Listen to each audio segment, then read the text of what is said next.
Hello, BookTube. I have a small mail haul here, just 3 packages. I thought we'd go through it, see what we can see. Let's start with this one here. Okay, I don't know this at all. I didn't request it. This comes out in July. This is The Edge Over There. You see with the glare there by Sean Smucker. What is this?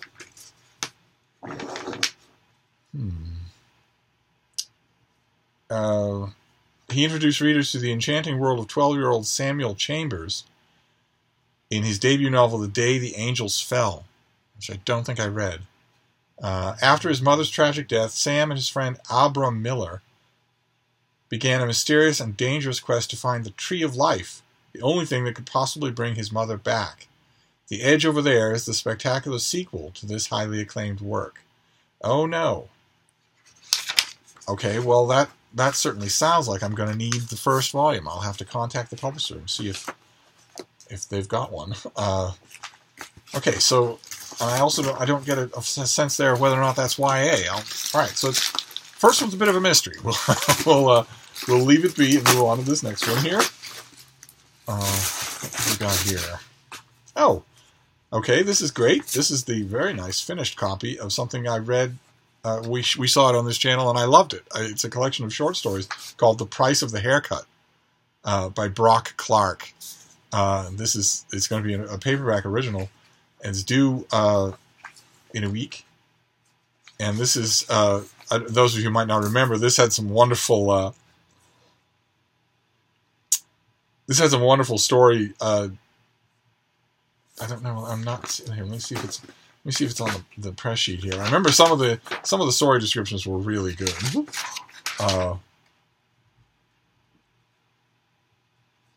Yes, here, let me read you some of these, just in case you missed it the first time.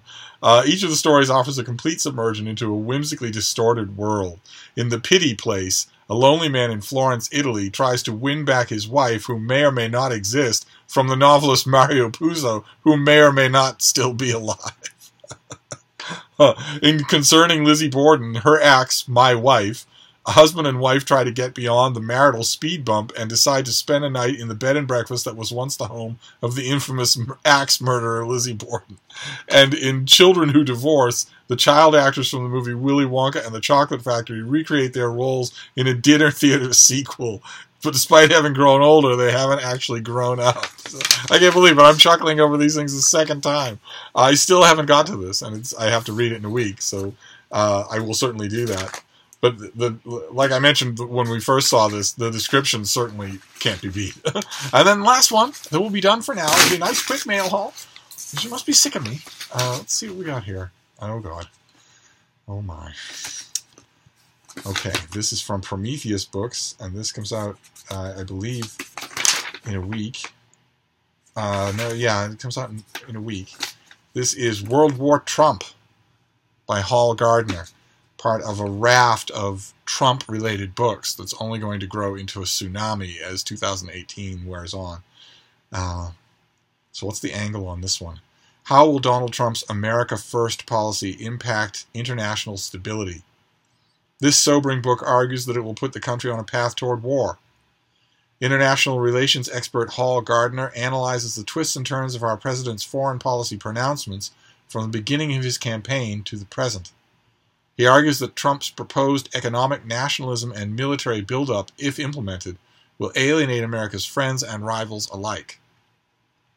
The unintended and perilous consequence could well be to press Russia, Iran, Turkey, and China into a closer counter-alliance versus the United States, Europe, Japan, Taiwan, South Korea, Israel, and Saudi Arabia. Which would be really bad, because of those laterally listed countries, only Israel would want such a closer alliance. All the others think America's crazy.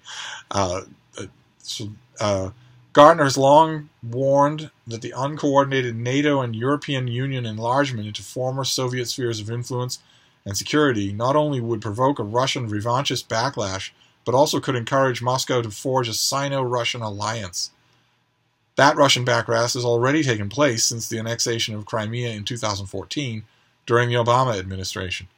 Now Trump's seeming contempt of trade pacts and multilateral relations, plus his confrontation with both Iran and North Korea, could push Russia to construct closer ties with a more assertive China to form a polarizing alliance. Okay, so the very first impression that I had when I saw this, just in a listing, not even the book, the very first impression that the title World War Trump gives you is of a flighty, headline-grabbing book like Michael Wolff's Fire and Fury. But that description makes this sound very serious. It makes it sound a far more weighty book. And I originally planned to just avoid all things Trump, but then somebody asked me to write about Michael Wolff's Fire and Fury and paid me to do it. And, you know, that sort of brings you back into the game. So now I am going to read these things. Not the garbage ones, but as many of the serious ones as I can, and read them and review them. Okay, so this goes on the pile then of those World War Trump. This sounds like we're going to have 100 of these by the end of the year, and this sounds like a serious one, and I don't think there'll be many serious ones. So, okay, so that goes on the reading for this weekend. Oh, all right. not all necessary reading is fun reading. So, World War Trump is and then we have fiction. The Price of the Haircut, which is a collection of very clever sounding short stories, and The Edge Over There, which I think is YA, and it's definitely a sequel that flows directly from the first book, so I kind of need the first book to assess it in any way. Fortunately, I have a little time to get that and correct it. So there you go, a nice small mail haul. How's that for a change? And I'll be back soon. Thank you, BookTube.